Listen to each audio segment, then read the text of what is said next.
1. You can't pray for a blessing and sleep through the battle. Stop asking for things you're not willing to work for. You want success? Get up. You want favor? Show up. God can open the door, but if you're too lazy to walk through it, you'll miss it every time.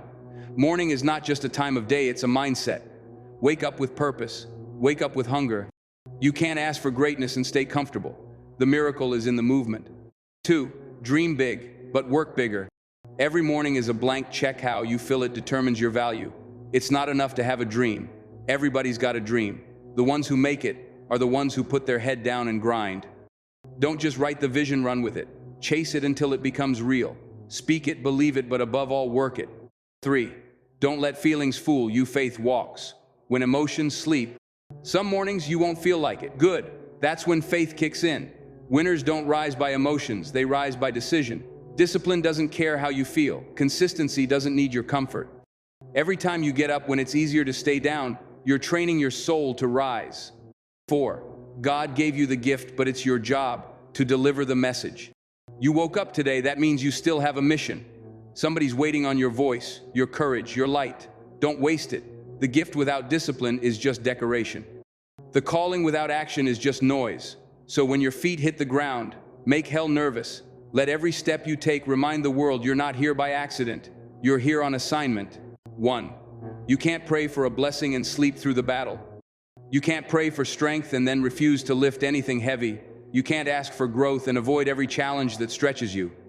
You can't cry out for a breakthrough and then break down the moment resistance shows up. The truth is, too many people are praying for God to bless what they're not willing to build.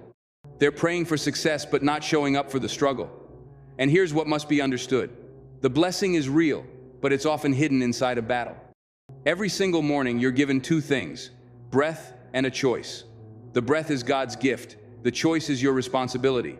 What are you doing with what you've been given? Some people talk about change, talk about purpose, talk about discipline, but talk never built anything. You can't just speak it. You've got to walk it. You've got to grind for it. You've got to fight for what you ask for in prayer. You can't be passive with a powerful purpose. You can't snooze on something that heaven has assigned. There's no way around it. If you truly want the blessing, you've got to stay awake through the battle. Let's talk about the mindset that separates those who dream from those who achieve. The ones who get results, they don't wait until they feel like it. They don't need comfort to move. They understand that faith is not a warm, fuzzy feeling. It's a fire that wakes them up in the morning and says, get to work. It's the internal alarm clock that doesn't need validation, applause, or perfect conditions.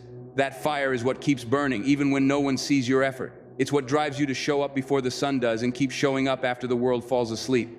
There are people who think that if something is from God, it should come easy. They assume favor means the path will be smooth, that blessings come bubble-wrapped in convenience. But the truth is, the greater the blessing, the greater the burden that usually comes with it. You can't expect to carry something powerful without some level of pressure. Oil doesn't come without crushing. Diamonds don't form without time and intensity. And character, real, unshakable character, is forged in the fire of adversity. So what do you do when the battle comes? Because it will. It may not come with swords and shields, but it will come in the form of rejection, delay, disappointment, doubt, and discomfort. And when it shows up, you've got two choices: retreat or rise. Will you shrink back and complain that things didn't come as easily as you hoped? Or will you roll up your sleeves and say, I may not like this, but I'm built for this? The battle doesn't mean you're failing. The battle means the blessing is close. Resistance shows up right before the breakthrough. You see, the enemy isn't threatened by people who pray. He's threatened by people who move after they pray. He's not worried about your intention, she's worried about your obedience. Because obedience is what activates the favor. Obedience is what unlocks the blessing. It's not enough to say you believe. Your actions need to shout it every single day. When you start taking steps in the direction of your purpose, that's when everything starts to shift. That's when doors open. That's when strength rises. But too often, people treat prayer like a transaction and not a preparation. They ask for strength and then run from the workout. The danger of spiritual laziness is that it looks like faith at first. It sounds like trust. It says things like, I'm just waiting on the right time, or God's got it handled. And while those statements can be true in the right context, sometimes they're just a mask for fear. Sometimes waiting is just hiding. Sometimes trusting is just avoiding. Real faith doesn't sit around. Real faith gets up. It puts in the work. It disciplines the flesh. It chooses consistency over comfort and obedience over opinion. There's a lie that comfort will keep you safe, but the truth is comfort will keep you stuck. That snooze button on your alarm clock, it's not just delaying your morning, it's delaying your mission. Every time you silence that call to rise, you're silencing the urgency of your purpose. You say you want the business to succeed, the relationship to thrive, the body to be fit, the mind to be focused, but if your actions don't match your prayers, then your results won't match your potential. What you don't confront, you can't conquer. You can't sow nothing and expect a harvest. You can't be casual with your calling and expect extraordinary results. And you can't beg for blessings and then stay asleep when the battle cries. The battlefield is where the blessing shows up. It's not in the comfort zone. It's not on the couch. It's in the uncomfortable places. It's in the early mornings when no one's watching. It's in the lonely hours when you're grinding in silence. It's in the moments when you feel like quitting but choose to keep going. Purpose isn't for the perfect, it's for the persistent. The ones who show up with flaws and failures but refuse to stay down. The ones who don't let mistakes define them but use them to refine them. You've got to understand that the blessing isn't the platform, it's the perseverance. It's not the applause, it's the anointing that comes through crushing seasons. Everyone wants to wear the crown, but few are willing to carry the cross. If you're going to walk in your purpose, you've got to stop being afraid of the process. The process is painful, but it's necessary. It strips you of pride. It stretches your faith. It purifies your motives. It strengthens your character. The process doesn't disqualify the blessing, it prepares you for it. You think you're ready for what you prayed for, but if you're not willing to show up in the grind, then you're not yet ready for the glory. Every morning you wake up is an opportunity to prove that your desire is matched by your discipline. You want the job? Show up early. You want the influence? Live with integrity. You want the platform? Build your foundation in private. The things you're asking for don't just require talent, they require stewardship. Can you be trusted with the blessing? Can you handle the pressure that comes with the position? Can you stay grounded when the spotlight hits? These are the questions the battle will reveal. You see, the battle isn't punishment, it's preparation. It doesn't mean you're off track, it means you're on assignment. And if you stop asking, why me, and start asking, what's in me, then you'll start to see the purpose behind the pressure. Every time life challenges you, it's showing you what's still inside you that needs strengthening. It's not to break you, it's to build you. The weight you're carrying today is the very thing strengthening you for what's coming tomorrow. Wake up every morning knowing this. You don't rise by chance, you rise by choice. The greatest version of you is not sleeping in. The greatest version of you is not waiting for motivation. The greatest version of you is already up, already working, already praying, already sweating, already believing. And that version, it's not made in a moment, it's made in the morning. It's forged in routine, shaped by resistance, built by discipline. You don't stumble into greatness, you rise into it, one decision at a time, one morning at a time. So don't let another day go by treating your purpose like an option. Don't let the alarm clock be the loudest voice in your life. Let your calling be louder. Let your discipline speak for you. Let your work ethic scream what your lips don't need to say. You don't need to post it, prove it, or perform it. Just show up. The blessing is waiting, but it's not coming to your bed. It's not arriving through wishful thinking. It's unlocked through willing effort. This is your morning, your reset, your reminder. You're not praying for permission, you're preparing for the promise. The battle doesn't mean God said no. It means He's saying, let's go. You've been asking for increase, for opportunity, for favor, but now it's your turn to move, to rise, to respond, to match your prayers with persistence and your dreams with discipline. Because what you prayed for, it's coming, but only if you stay awake long enough to receive it. You can't sleep through the sacrifice and expect to reap the reward. The fight is part of the favor. The battle is part of the blessing. 2, dream big, but work bigger. Everybody loves the idea of a dream. It's beautiful, it's poetic, it's powerful. But the truth is, dreaming is the easy part. It doesn't cost you anything to dream. It doesn't stretch you to envision success. It doesn't require sacrifice to write goals on paper. The real price shows up in the discipline it takes to wake up every day and chase that dream with consistency, with fire, and with focus. Too many people fall in love with the dream but never develop a relationship with the work required to make it reality. You can talk about success all you want. You can post quotes, share reels, write affirmations, but until you grind, nothing moves. Until you sweat, nothing grows. Until you commit when it's uncomfortable, you're not truly invested. A dream without effort is just decoration. A goal without execution is just a wish. It might feel good to imagine yourself at the finish line, but what really changes your life is the effort you put in when nobody's clapping, when the lights are off, when the hype is gone and it's just you versus your excuses. Dreams are not magic. They don't come to life through feelings. They come to life through habits. And those habits are shaped in the dark when no one sees the reps, when nobody praises the progress, when you're tempted to quit and still decide to keep going.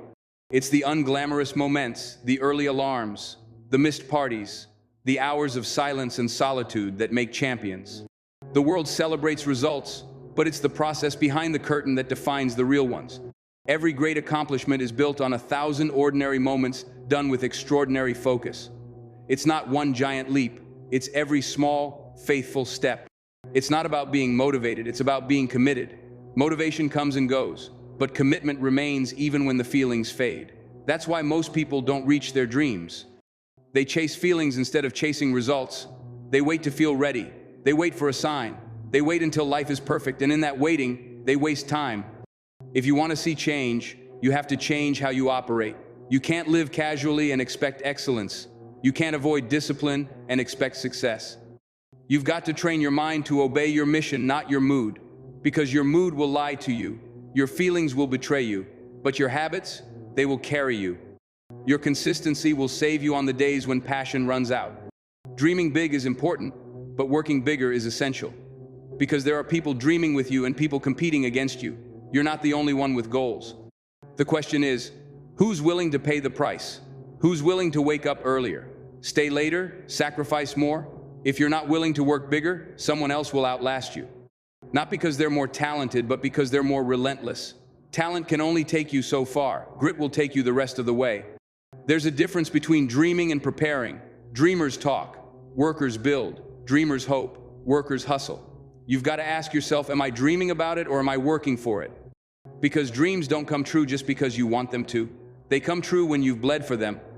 When you've studied, trained, cried, fought, failed, got back up and said, this isn't over. That's the kind of work that makes dreams come alive.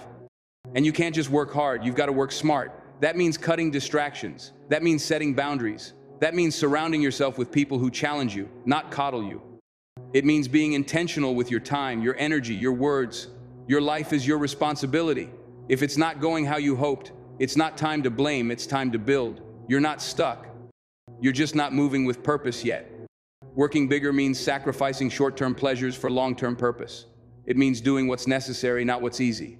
It means waking up early to study while others sleep. It means staying focused when others are distracted. It means saying no to things that don't align with the dream. Because not every opportunity is for you. Not every relationship is right for this season. Not every door is meant to be walked through. Working bigger means working smarter, with clarity and conviction. You've got to treat your dream like a business, like it matters, because it does. You can't be passive about your future and expect to wake up in success. You've got to be aggressive about growth. That doesn't mean loud, that doesn't mean flashy. It means intentional, disciplined, consistent. Your dream deserves more than half-hearted effort. If it's worth dreaming about, it's worth fighting for. If it's worth writing down, it's worth sweating for. And if it's part of your purpose, then it's worth every early morning and late night you've got. There are people in this world who don't have half your resources, half your access, half your education, and they're outworking you. Why? Because they've learned to marry desire with discipline. They don't just dream, they do. They don't wait, they work. And they've learned that nothing is owed to them, everything is earned. So they show up every day with fire. They don't need applause. They don't need motivation. They don't need someone to remind them of their dream. They remind themselves. They look in the mirror and say, let's go. Dreaming without working is deception. It tricks you into thinking you're making progress because you feel inspired. But inspiration without action is hollow. It fades. It dies.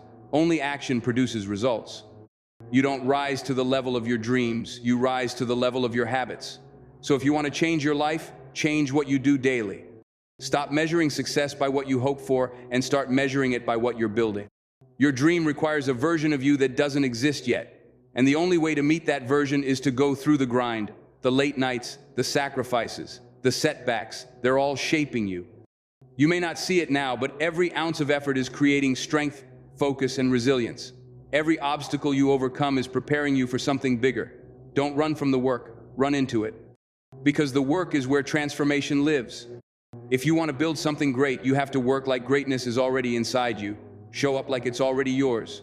Grind like the opportunity has already been given, it just needs to be claimed. There's no time for halfway effort, no time for excuses. If you're serious about your dream, then prove it. Not with your words, but with your discipline, with your actions, with your consistency. Every single day. Working bigger means outlasting the discomfort, outlasting the doubt, outlasting the critics. It means trusting the process, even when the results are slow. Success doesn't happen overnight. It's built moment by moment, brick by brick. You won't always feel progress, but you're always making progress if you keep moving. Some days, just showing up is a win. Just doing the work is a win. Don't measure your journey by speed. Measure it by direction. As long as you're moving forward, you're growing. You've got to be ruthless with your time, with your habits, with your priorities. If it doesn't align with the dream, cut it. If it's draining your focus, remove it. If it's stealing your peace, let it go. You can't afford to be casual with your calling. This is the time to lock in, to double down, to silence the noise and focus on what matters. No more someday, no more maybe. It's time to act like the dream depends on you, because in many ways, it does. Your legacy will not be built on what you hoped for. It will be built on what you did, on what you sacrificed, on what you fought for. The dream is possible, but only if you work bigger than the obstacles, bigger than the distractions, bigger than the fear. You've got the vision. Now match it with volume, match it with grind. Match it with the kind of effort that makes quitting impossible. Dream big but work bigger, because the dream will test you, it will push you, it will challenge everything weak inside you. But if you stick with it, if you stay focused, stay humble, stay hungry, then one day, you'll look around and realize you didn't just chase the dream, you built it with your own 2 hands. 3. Excuses make sense until you decide to win. Everybody's got an excuse. Everyone has a reason why they couldn't, why they shouldn't, why it's too hard, too late, too much. And let's be honest, those excuses make sense. They do. They're real. They're backed by pain, by struggle, by history, by wounds, by facts. Some people were born into chaos. Some were handed trauma before they ever learned how to write their name. Some have every right to feel defeated. Some have every reason to believe they're stuck. But the truth is, the moment you decide to win, the excuse dies. Excuses are easy. They're comfortable. They feel like protection. They feel like fairness. They help you explain why you're not where you want to be. And for a while, they serve a purpose. They guard you. They give you a narrative that says it's not your fault. And maybe it wasn't, maybe it isn't. But if you keep telling yourself it's not your fault, you'll convince yourself you have no power. And if you have no power, then you have no future. You've given your future to your past. You've surrendered your authority to your adversity. You've got to understand something deep. Your excuses may be valid, but they will never get you victory. They won't elevate you. They won't promote you. They won't push you. Excuses are prison guards. They don't just block the door, they lock it. They chain you to the version of yourself that's surviving instead of thriving. And the longer you listen to them, the more familiar they become. But familiarity isn't freedom. Just because the excuse feels like home doesn't mean it's where you're supposed to stay. There comes a moment in every fighter's life when they have to look at everything that went wrong and say, "This may explain me, but it doesn't define me." You have to stop rehearsing what hurt you and start training for what's ahead of you. Every second you spend repeating your excuse is a second you're not building your future. The goal isn't to deny the pain, it's to rise above it. Because you can't let what broke you become what builds you. You need vision, you need discipline, you need hunger, and none of those grow in the soil of excuses. Look around. How many people do you know who are full of potential but still sitting on the sidelines? Not because they don't have talent, but because they won't let go of the narrative that life owes them something. Life doesn't owe you healing. It doesn't owe you success. It doesn't owe you peace, but it does offer opportunity. Every single day, the door is open. But only those who stop negotiating with excuses are going to walk through it. And understand this, winning isn't a feeling, it's a focus, a posture, a decision. You don't stumble into success by accident, you rise into it by force. You stand up when it's easier to stay down. You keep going when quitting feels justified. Winners don't wait for the excuse to disappear, they crush it, they starve it, they outwork it, they choose to outgrow it. You don't become powerful by waiting for life to make sense. You become powerful when you decide to make your purpose louder than your past. What's the excuse that keeps playing in your mind? Be honest. I didn't grow up with support. I'm too old. I'm too young. I messed up too much. I don't have the resources. I've been hurt too many times. You've got to call it out. You've got to confront it. Because if you don't confront it, you'll conform to it. You'll shrink your life to fit your limitation instead of stretching your life to match your calling. Nobody said it was going to be fair, but fairness was never the assignment. Faith was. Discipline was. Grit was. Excuses speak the language of fear, but action speaks the language of freedom. As long as your excuse has your voice, your purpose can't. As long as your excuses are in charge, your growth is on pause. You were not built to survive behind excuses. You were built to conquer in spite of them. It's time to retrain your response. Because life will test you. People will doubt you. The enemy will whisper all the reasons you should stop. But if you've got breath in your body, then you've got power.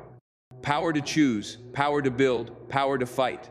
The moment you decide to win, you disconnect from the victim mindset and activate the victor mindset. And that doesn't mean life gets easier. It means you get stronger. Don't let comfort fool you.